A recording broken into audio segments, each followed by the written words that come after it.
ചെറിയ പരിക്കുകളിൽ നിലവിളിക്കാതിരിക്കുക എന്നതാണ്.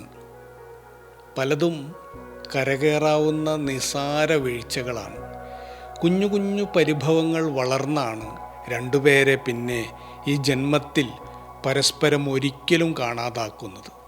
ചെരുപ്പിനുള്ളിലെ ഒരു മണൽത്തരി ആ യാത്ര ഉടനീളം മുടന്തനാക്കുന്നുണ്ട്.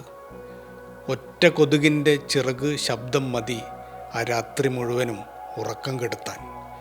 മനസ്സിലെ ഒരു സംശയത്തരിയാണ് പിന്നീട് രണ്ട് മനുഷ്യർക്കിടയിൽ കൊടുങ്കാറ്റായി മാറുന്നത്.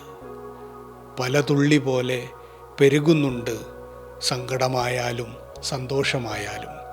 Focus on positives, focus on happiness. ശ്രദ്ധിക്കുന്നത് വളരും. ഇന്ന് നല്ല ഒരു ദിവസമാണ്. സ്വന്തം കൃഷ്ണകുമാർ.